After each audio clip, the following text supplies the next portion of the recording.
Governor, thank you very much for taking time to chat to me today. We saw the interest rate cut decision come out last week, but part of that monetary policy statement that came out, you also cut the forecast for economic growth by half to 0.5%. Now that's a less than desirable growth rate. So, you know, how do we fix it, and how do we fix it fast? Because this is a problem. Well, the thing about growth is that it can't be fixed fast. You need a plan. And as we said in that statement, it is not clear, in the absence of structural reforms, where the drivers of growth are going to come from. And we had to make that statement because the problem we are having with our growth situation and our employment situation is not a cyclical one. It is a structural one. So no matter what you do with monetary policy is not going to solve broadband constraints. Monetary policy is not going to produce the PhDs that the economy wants. Monetary policy is not going to build the infrastructure that the economy needs. If this economy picks up and you face the electricity constraints, monetary policy is not going to build the power plants that the economy needs. If there are traffic congestions, monetary policy is not going to build the roads that are required. All of those things are structural. Monetary policy is not going to produce the kinds of students or learners that the universities would need. Monetary policy is not going to get the universities to produce the kinds of skills that industry and commerce is looking for. So that is what we were essentially talking about. Now, growth, we said, many people, you said that we had cut the growth forecast. We didn't just cut the growth forecast. We also cut the inflation forecast. So obviously cutting the inflation forecast is good news, and it is precisely because the inflation outlook had improved over the next 24 months that it gave us scope to cut the repo rate by 25 basis points. We get worried about growth, and people ask, why are they suddenly worried about growth? And say, but it's not sudden. Our mandate says that we must protect the value of the currency in the interest of balanced and sustainable growth in the Republic, and that is what we do. These rate cuts that we saw now, they tend to come in a series, but and like you've said as well, you know, you've also cut the inflation forecast. If we want to see more rate cuts occur, what are some of the puzzle pieces that need to fall in place for that to go forward? There was one rate cut, and you keep on saying rate cut. There was one rate cut. One rate cut. Right? If you want to see more rate cuts, inflation must come down.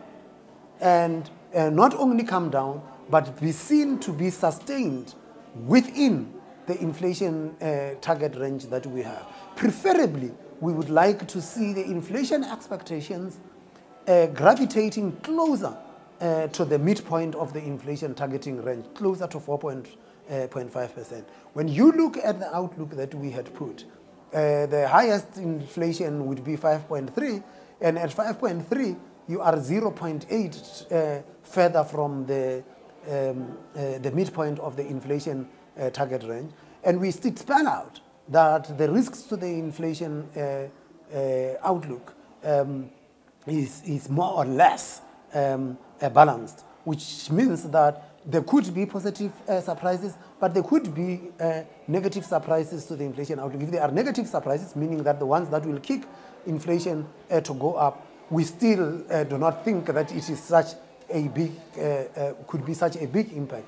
But we also cautioned that should data turn out that there are risks to the inflation outlook, we will not hesitate to reverse the kind of stance that we had taken. So, back to where we started.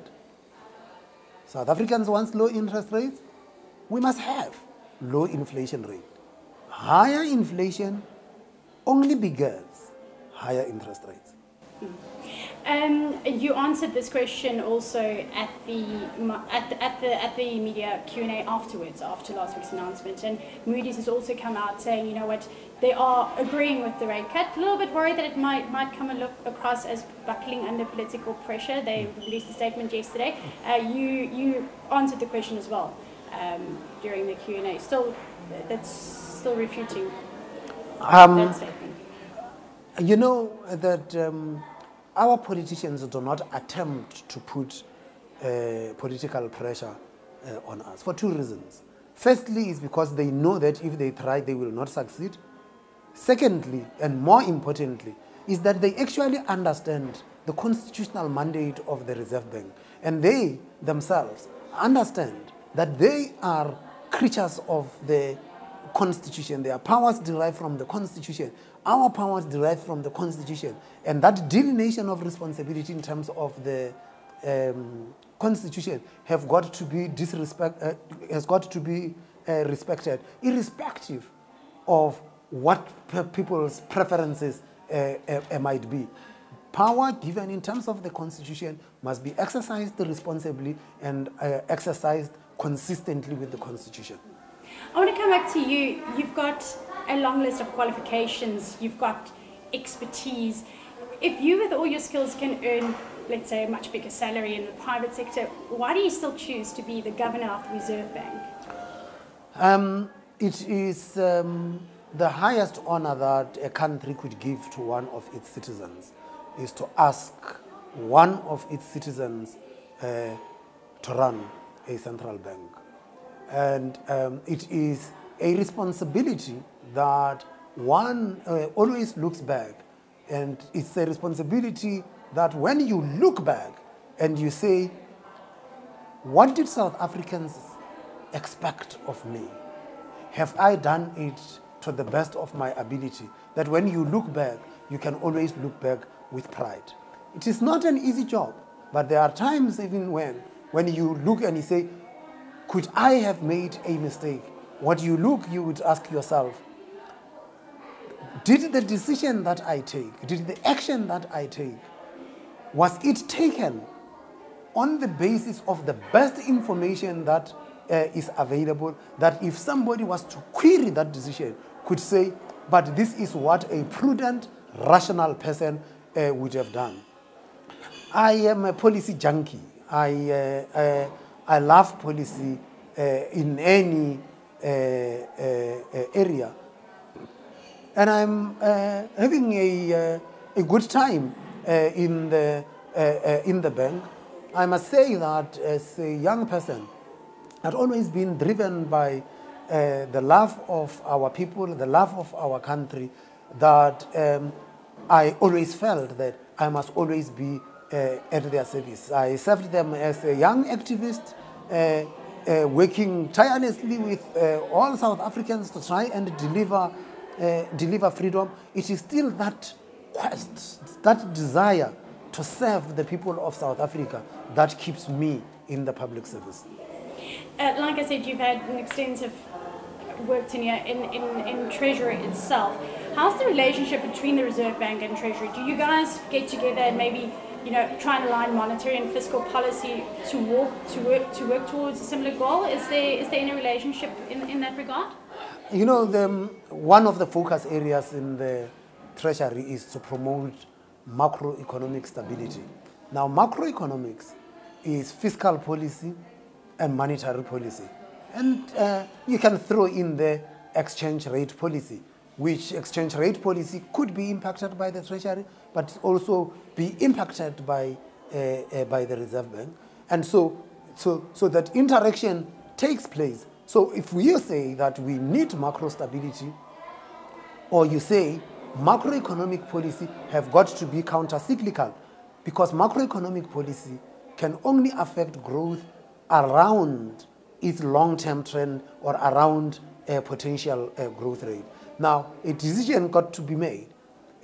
When you say you are taking a counter-cyclical macroeconomic policy, to what extent should monetary policy be counter-cyclical? To what extent should fiscal policy be cyclical? What needs to be agreed is that macroeconomic policy has got to be counter-cyclical. The decision of what stands get taken is exactly what the writers of our Constitution foresaw: separated fiscal decisions from monetary policy decisions, because there are times when there would be tension, and those tensions are normal, they are necessary in policy making, because this trait that we apply called economics is not an exact science. And this was thus important to separate those two decisions, that at times there would be tensions, but there is no doubt that at any point in time, both authorities would be acting in the interest of the broader society.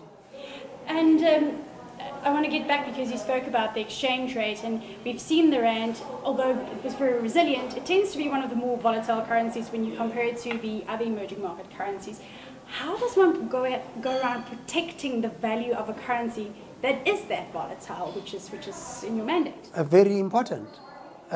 Our mandate does not say we must protect the exchange rate. It's that we must protect the value of the currency in the interest of balance and sustainable growth in the Republic. So, the people who wrote the Constitution were very clear that you can't protect what the rand buys in New York or London or Zurich or Frankfurt or Hong Kong or Tokyo. You protect what the rand buys at home. So if you are to protect what the rand buys at home, that means you must arrest the pace at which prices rise, because rising prices actually erode the purchasing power of the currency. So, I know you've been studying, but those with a lot of money, when the value of the currency get eroded, they can always move their wealth to a jurisdiction where the value does not get eroded that fast. Alternatively, they might get into the stock exchange, Johannesburg Stock Exchange, and look which companies are shielded against the erosion of value in South Africa. Now, you and I, who are living on fixed income, we do not have that ability to protect ourselves in that manner. And it is for that reason that the Reserve Bank had to protect the value of the currency. And I think that credit goes to the drafters of our Constitution, who felt that it is important to have in our institutional configuration an institution whose task primarily would be to protect the value of the currency, because if there is no one protecting the value of the currency, we cannot have balanced and sustainable growth. We saw radical economic transformation really being put under the spotlight this year, and I think we spoke about it at WEF as well. Just to recap, we know it needs to happen. What do you understand under the term radical economic transformation? How do you interpret it, and how can maybe we can enforce that? You know, maybe the interpretation and the labels are not very useful. And I think that we are starting to see elements now. When we had this conversation in Durban, it was not clear what this radical economic transformation is.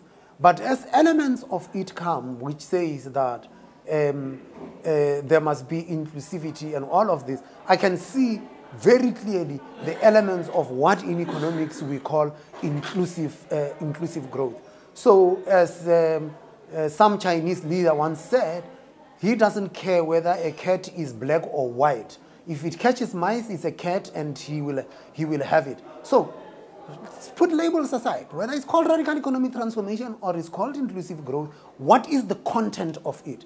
And if the content of it makes sense, makes economic sense, is implementable, will make a difference to the lives of the people, then let us engage with it and see how it could be implemented. Like I think that I had said at that time, when I look at it, I struggle to see what the difference is between radical economic transformation and inclusive economic growth. Inclusive economic growth, that's what everybody in Durban was talking about. That's what everybody in Davos was talking about. And so we put labels. So there is a cat. And then we want to argue about the color of the cat. Does it catch mice? If it catches mice and delivers the goods, well, let's go with it. There was this debate now that was raised about the central bank's, the Reserve Bank's mandate. Yes. And if you look at the Federal Reserve, for example, in the US, they do have a double mandate. Are there reasons that, should we be having a debate? Are there reasons why a mandate works in a country like the US and may not work in South Africa? Maybe there's something that we don't understand? Well, I mean, this debate came up in Parliament this morning. And I think that it's important that questions are raised about the mandate and the roles of institutions in society. But those discussions have got to be based on facts and have got to be informed, and they have got to be honest and rigorous. Don't just throw around slogans. Now, do we know what the mandate of the Federal Reserve Bank is? It says that they must keep prices stable and have drive the economy towards a full employment. But how have they interpreted it? It actually reads as, we will keep inflation below 2%, consistent with a level of full employment. Now, call the child by any other name. It's inflation targeting, right? They have got this thing. So, prices stable, consistent with full employment. What does our mandate say? It says, protect the value of the currency in the interest of balanced and sustainable growth. Now, you can go all over the world and you will find that there is a variation. Some of them, I think the Bank of England has something that says that for the prosperity or economic well-being of the people of the United Kingdom, something like that. And I think the Australians goes also along those lines, and the Australian one even sounds like a 111 because it also talks about financial stability and all of that stuff. There is something. It doesn't matter what it is. All over, there is no central bank which does not have a price stability mandate. There might be these other things. Ours is price stability in the interest of balanced and sustainable growth. It doesn't say it's price stability for price stability's sake.